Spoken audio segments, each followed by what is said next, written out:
Sénégal s'est engagé à promouvoir la transparence et la responsabilité dans la gestion des finances publiques, ainsi que l'engagement citoyen pour une croissance économique inclusive.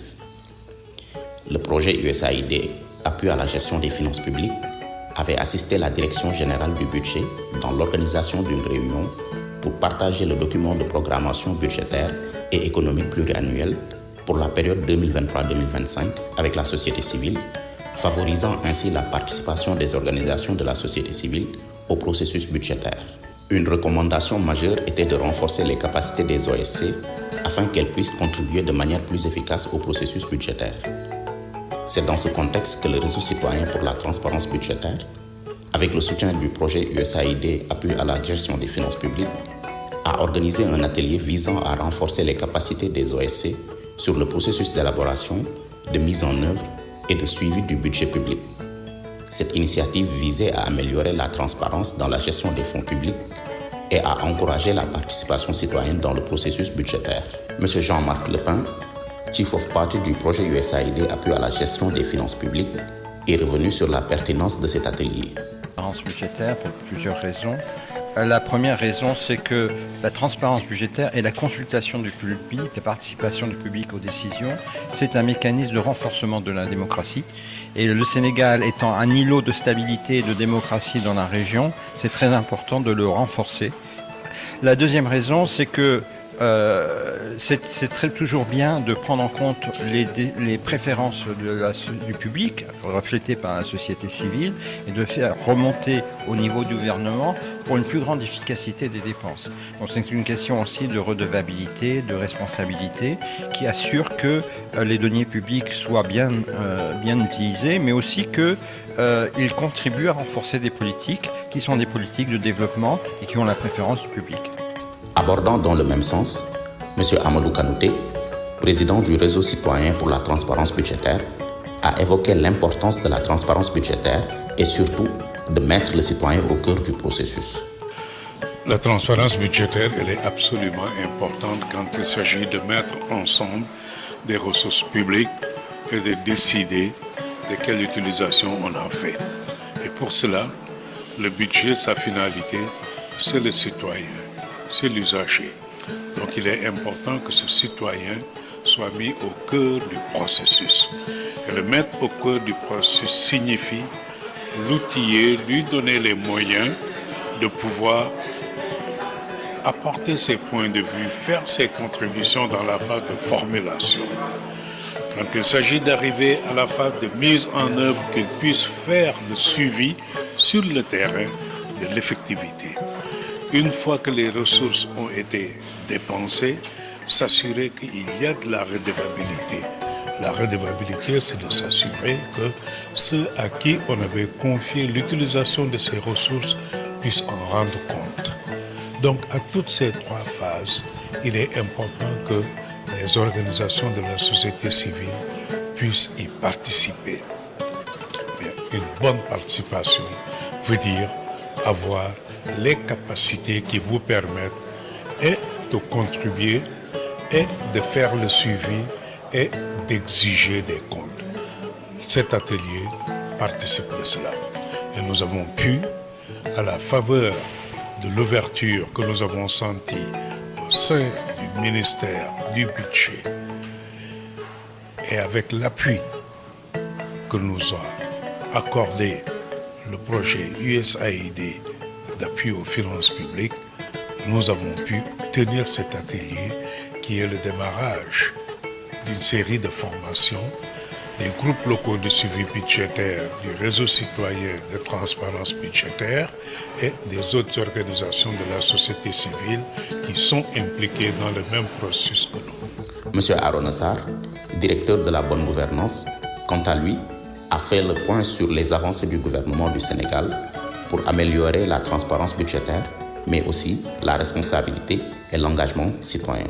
Oui, vous savez, le Sénégal a internalisé une directive de l'UEMOA relative au code de transparence où le citoyen, usager du service public, contribuable, est mis en capacité d'exercer son droit de regard dans le débat public, dans la gestion des affaires publiques.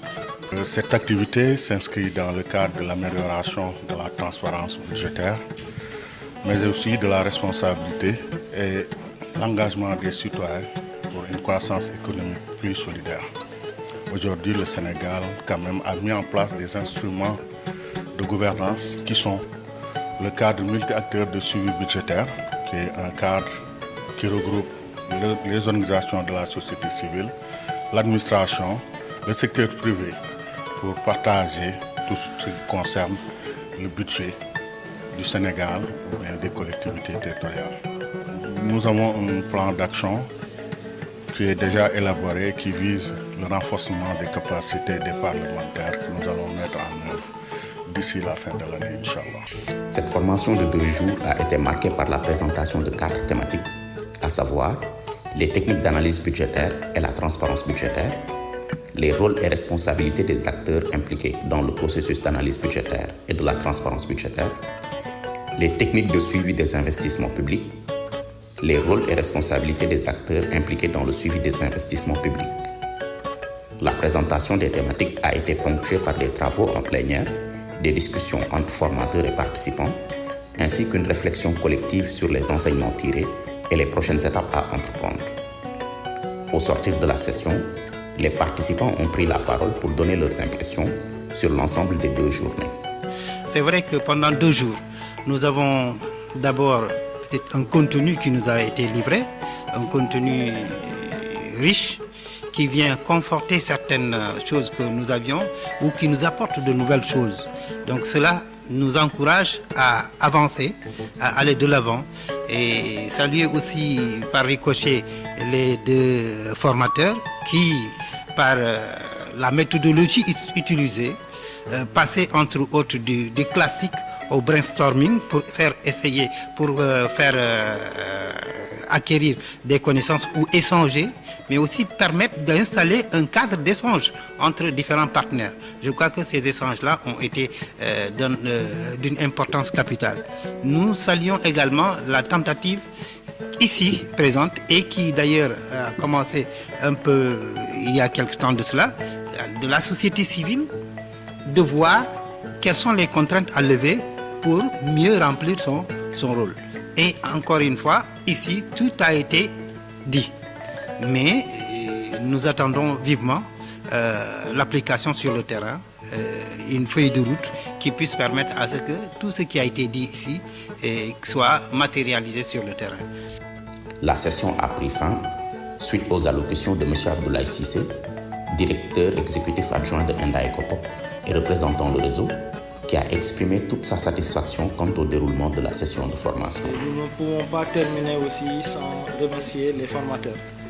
Et je pense que tous les participants à l'unanimité ont magnifié l'approche qui a été mise en avant, l'approche pédagogique de brainstorming, pousser les organisations à sortir les difficultés, et parler de leurs difficultés, renforcer les rôles, les connaissances sur les rôles et responsabilités, mais surtout les concepts, mais les orientations qui ont permis d'avoir ces résultats-là. Aujourd'hui, le draft de feuille de route sur lequel on a abouti est une bonne illustration pour montrer que véritablement sur ce qui nous attend en termes d'axe d'orientation, que ce soit sur l'étape de préparation et de cadrage du budget, l'étape d'adoption, tout comme de mise en œuvre, on est conscient qu'il y a beaucoup de choses à faire. Et pour cela, je pense que la feuille de route sur laquelle on a commencé à travailler et qui peut être renforcée après, en termes de finalisation, pourra nous permettre de pouvoir agir dans les meilleures conditions pour l'intérêt de toutes les populations du Sénégal. Donc c'est ça qui est vraiment attendu. Donc je voulais vraiment réitérer nos remerciements, encore une fois, à l'endroit du projet de l'USAID et du gouvernement du Sénégal à travers le ministère de la bonne gouvernance qui était là aussi au début de l'atelier pour partager avec nous ce document extrêmement important de programmation budgétaire sur lequel nous allons axer nos interventions durant les mois à venir. Pour sa part, M. Mamadou Mansour Diagne, représentant du projet USAID Appui à la gestion des finances publiques, a réaffirmé l'engagement de l'USAID à soutenir les efforts visant à renforcer la transparence et la responsabilité dans la gestion des fonds publics.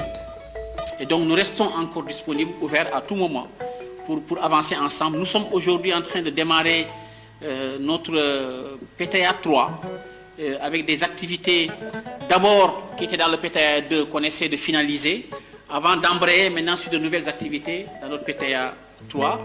Nous allons encore nous ouvrir davantage pour des propositions nouvelles.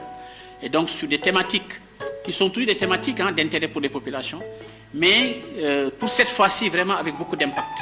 Parce que c'est vrai, renforcer la capacité c'est bien, mais à l'avantage encore pour mieux influencer, comme vous disiez, le DPBEP influencer les politiques publiques à l'avantage des populations. Et qu'on sente du côté des populations, il y a un avantage accru et il y a aussi une plus-value. Donc c'est vraiment un appel renouvelé à la collaboration que je fais ici au nom de mes collègues, au nom de l'équipe, au nom de l'USAID.